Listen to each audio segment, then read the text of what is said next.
Hello everyone, welcome all you to study India channel and study India channel में आप सभी का स्वागत है। ये डेली बेसिस पे जो सीएससी प्रीलिम्स की जो क्विज है हम आपके लिए लेके आ रहे हैं। तो मैं चाहता हूं कि आप चैनल को एक बार सब्सक्राइब जरूर कर दीजिएगा और बेल आइकन को जरूर दबा दीजिएगा, क्योंकि इससे कि आपके पास नोटिफिकेशन आते रहेंगे और जो ये डेली बेसिस पे जो क्विज है ये आपके पास आ जाएगी। तो चलिए पहला क्वेश्चन देखते हैं। सेंट्रल एडमिनिस्ट्रेटिव ट्रिब्यूनल के बारे में यहाँ पे बताया गया है। यहाँ पे बताया गया है कि जो पहला स्टेटमेंट है कि जो ये ट्रिब्यूनल है इसको सेटअप किया गया है, ये इस्टेब्लिश किया गया है article 324 of the Indian constitution.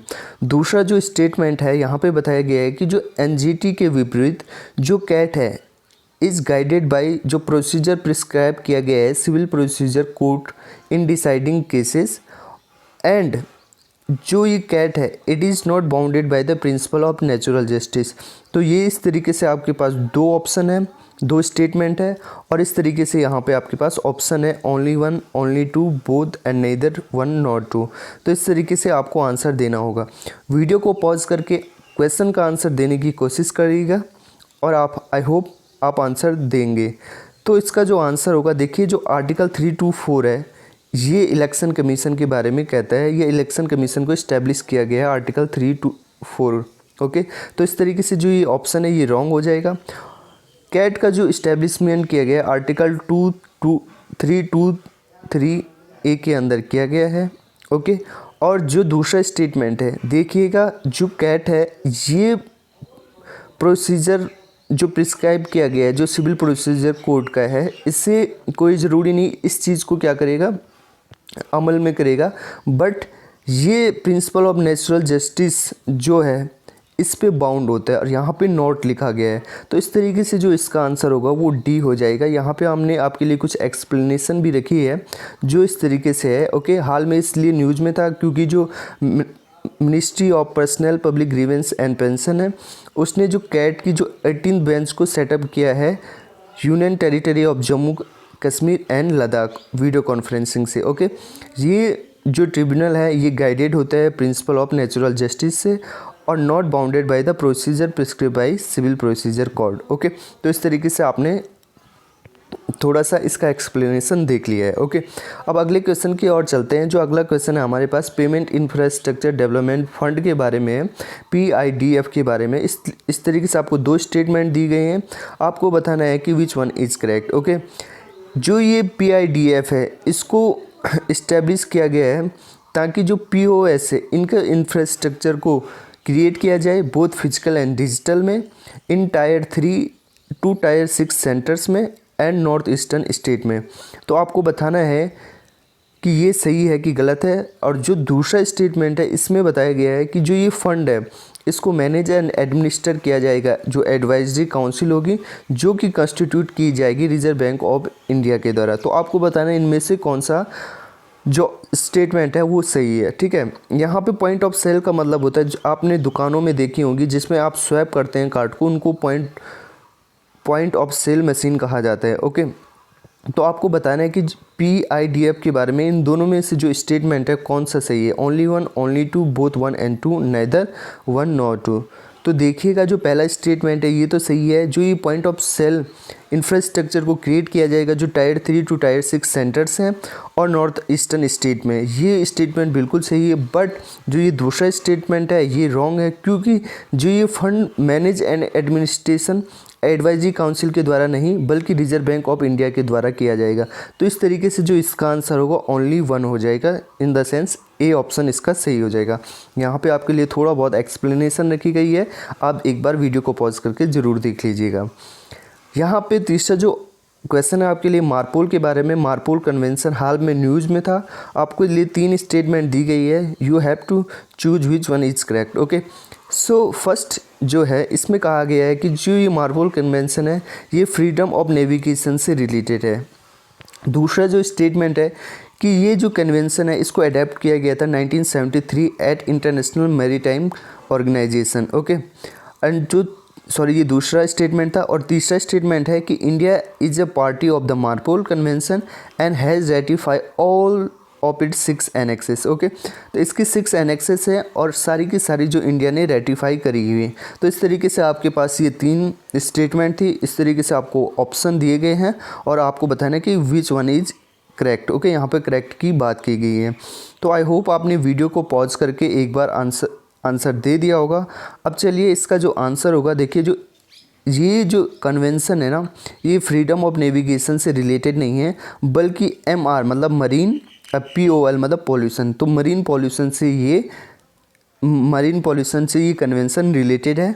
और ये दूसरा और तीसरा स्टेटमेंट बिल्कुल सही है।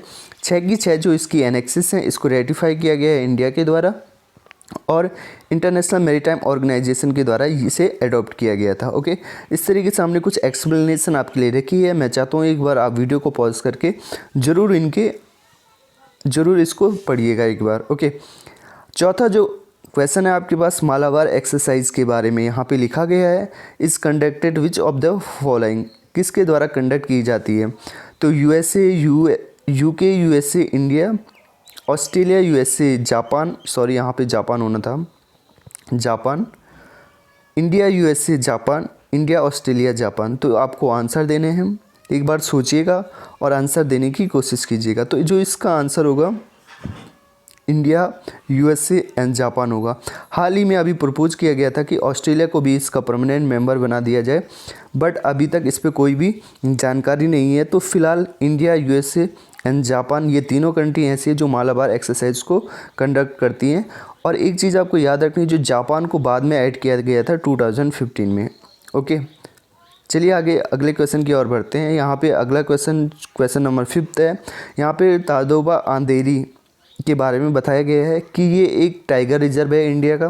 ओके, एंड दूसरा ये है कि जो वेजिटेशन ऑफ तादोबा फॉरेस्ट है, ये ट्रॉपिकल डाई डेसिडुअस टाइप की है। तो आपको बताना है कि इनमें से कौन सा सही है और कौन सा गलत है।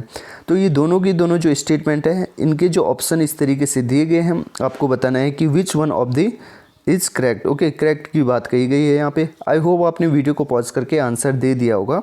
तो इसका जो आंसर होगा तादोबा आंधेरी, ये एक टाइगर रिजर्व है जो कि महाराष्ट्र में, बिल्कुल सही बात है। और यहाँ की जो वेजिटेशन है ट्रॉपिकल ड्राई डेसिडुअस है, ये भी बिल्कुल सही है। तो इसका आंसर जो हो जाएगा सी हो जाएगा। यहाँ पे एक्सप्लेनेशन रखी है, आप थोड़ा सा एक बार देखिएगा। चलिए अब आगे बढ़ते हैं। तुरंत कस्टम स्कीम के बारे में बताया गया है, जो एक फ्लैगशिप प्रोग्राम है।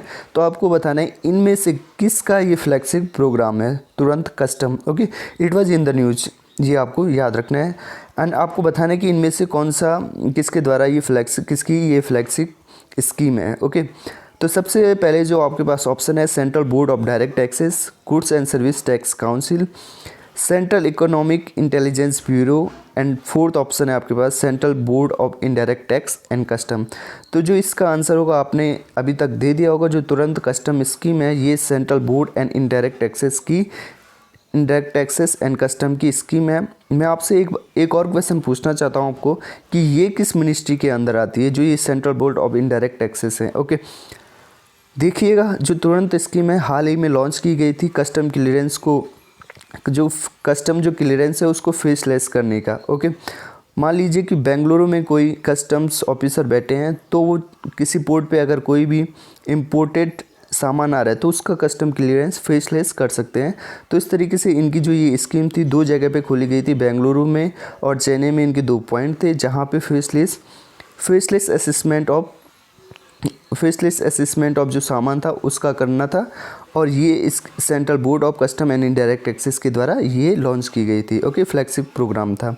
यहाँ पे 7th क्वेश्चन के बारे में यहाँ पे है कि अनन्या, जो कि एक nano technology based disinfectant spray है, ये न्यूज़ में था। आपको 2 स्टेटमेंट दिए गए हैं यहाँ पे, तो आपको बताना है कि विच वन इज़ करेक्ट। ओके, हमेशा ध्यान रखिएगा, यूपीएससी में यहाँ पे इनकरेक्ट है या करेक्ट है, ये ज़रूर देख लीजिएगा। तो ये बताया गया है कि जो ये स्प्रे है, ये यूज किया जाएगा कंटेमिनेटेड सरफेस पे। ओके, कंटेमिनेटेड सरफेस मतलब जो पॉल्यूटेड सरफेस है, such as medical instrument, PPE, hospital lines as well as mask. Okay, इसके बाद जो दूसरा स्टेटमेंट है यहाँ पे, जो nano technological assistant formulation will not only stop novel corona virus from entering human body, but it will also kill virus. Okay, जो ये टेक्नोलॉजी है ये सिर्फ नोवेल जो कोरोना वायरस है उसको इंटर करने से नहीं रोकेगा, बल्कि ये जो नोवेल कोरोना वायरस है उसको भी किल कर देगा। तो इस तरीके से आपके पास दो स्टेटमेंट दी गई है। You have to tick on the right option कि इनमें से कौन सा सही होगा। देखिए, जो पहला स्टेटमेंट है ये तो बिल्कुल सही है, ये कंटेमिनेटेड सरफेस पे यूज किया जाएगा और ये नोवेल कोरोना वायरस है इसको भी किल करेगा जो उस सरफेस पे अगर नोवेल कोरोना वायरस है। तो इस तरीके से ये दोनों स्टेटमेंट सही हो जाते हैं। इसका जो आंसर हो जाएगा बोथ 1 और 2 हो जाएगा। ओके, ये यहाँ पे थोड़ा एक्सप्लेनेशन है, आप देख लीजिएगा। इसके बाद चैलेंजर डीप के बारे में बताया गया। It was in the news challenger deep, और इम्पोर्टेंट है एग्जाम पॉइंट ऑफ व्यू के लिए। तो यहाँ पे आपके लिए जो पहला स्टेटमेंट है, it is the deepest point on earth located in the Pacific Ocean. Pacific Ocean में ये डीपेस्ट पॉइंट है अर्थ का। They are formed with the collision of tectonic plate. Okay, जो डीप्स हैं, ये जो चैलेंजर डीप है ये कोलिजन ऑफ टेक्टोनिक प्लेट से बने हुए हैं। तो आपको बताना है कि which one of the correct. Okay, तो यहाँ पे करेक्ट की बात कही गई है। तो ऑप्शन इस तरीके से है, ओनली 1, ओनली 2, बोथ 1 और 2 एंड नीदर 1 नॉर 2। तो जो पहला ऑप्शन है, देखिए जो ये डीपेस्ट पॉइंट है अर्थ का पैसिफिक ओशन में, ये बिल्कुल सही है। और जो दूसरा स्टेटमेंट है कि ये बनते हैं, कोलिजन होता है जब टेक्टोनिक प्लेट का, ये भी बिल्कुल सही है। थोड़ा सा यहाँ पे आपके लिए एक्सप्लेनेशन रखी गई है, ठीक है, आप पढ़ लीजिएगा। बट एक्सप्लेनेशन से थोड़ा सा हट के मैं आपको एक चीज़ बता देता हूँ। देखिए, जो पहले तो ये चैलेंजर डीप है ये मरियाना ट्रेंच का एक पार्ट है। देखिए, मरियाना ट्रेंच इस तरीके से है और इसका जो लोवेस्ट पॉइंट है उसे डीप कहा जाता है, जिसका नाम चैलेंजर डीप है। ओके, इसके बाद मैं आपको ये बता दे रहा हूँ कि ये कोलिजन ऑफ द प्लेट्स से होता है। देखिए, जब दो प्लेट आपस में टकराती हैं तो one plate subducted behind the another plate, जो प्लेट भारी होती है वो सब्डक्ट हो जाती है जो हल्की प्लेट होती है। ओके, अब क्या होता है कि इस पर्टिकुलर जगह पे अर्थक्वेक आते हैं। ओके, ट्रेंचेस बनते हैं और डीप्स बनते हैं। ओके, इसी तरीके से जब पैसिफिक प्लेट और यूरेशियन प्लेट आपस में मिल रही है जापान के अराउंड, तो यहाँ पे जो मरियाना ट्रेंच है, ट्रेंच बना और मरियाना ट्रेंच में ही चैलेंजर डीप है। और डीप को कहा जाता है, यहाँ पे एक चीज़ याद रखने वाली, डीप बहुत सारे डीप है अलग अलग पॉइंट पे जहाँ पे कि दो प्लेट्स आपस में मिलती हैं, बट जो लोवेस्ट पॉइंट है पूरे अर्थ में ये चैलेंजर डीप है। ओके, तो इस तरीके से आपको यहाँ पे याद रखनी है। हमारे पास जो लास्ट क्वेश्चन है, क्वेश्चन नंबर 9, एसिटिक लाइन के बारे में बताया गया है। यहाँ पे गिर forest is last remaining natural habitat of acetic line, की जो गिर फॉरेस्ट है वो ओनली नेचुरल हैबिटेट है एसिटिक लाइन का। इसे शेड्यूल 1 में रखा गया है वाइल्ड लाइफ प्रोटेक्शन एक्ट 1972 के, और ये क्रिटिकल एंडेंजर्ड है IUCN की रेड लिस्ट में। तो आपको बताना है कि which one of the following is correct. Okay, यहाँ पे करेक्ट के बारे में आपसे पूछा गया है। ओके, तो आपको क्वेश्चन को अच्छे से पढ़ना है, फिर वीडियो को पॉज करना है, फिर आंसर देना है। तो इसका जो आंसर होगा आपने आई होप दे दिया होगा। देखिए, जो ये लास्ट ऑप्शन है क्रिटिकली इंडेंजर्ड नहीं है, बल्कि सिर्फ इंडेंजर्ड कैटेगरी में आता है IUCN के। हाल ही में इसको चेंज किया गया था। ओके, तो इस तरीके से इसका जो ऑप्शन है वो ए ऑप्शन सही हो जाएगा। और यहाँ पे थोड़ा बहुत एक्सप्लेनेशन भी रखी गई है, वीडियो को पॉज करके ज़रूर देख लीजिएगा। तो इस तरीके से ये हमारे आज के क्वेश्चन थे। ओके, आई होप आपने बहुत अच्छा रिस्पांस दिया होगा। कमेंट बॉक्स में अपना जो स्कोर है उससे ज़रूर बता दीजिएगा। इस तरीके से हम डेली बेसिस पे आपके लिए लेके आ रहे हैं। मैं चाहता हूँ कि आप इस पर रिस्पॉन्स करें और फिर जो स्टडी इंडिवर की टीम है इसे डेली बेसिस पे लेके आएगी। और क्वेश्चन की जो क्वालिटी होगी वो UPSC प्रीलिम्स के लेवल की होगी। आपने देखे भी होंगे जो सारे के सारे जो क्वेश्चन थे उनमें कुछ ना कुछ दम था, और आई होप आपने इनके आंसर देने की कोशिश भी की होगी। तो इतना ही रखते हैं। So thank you for the day.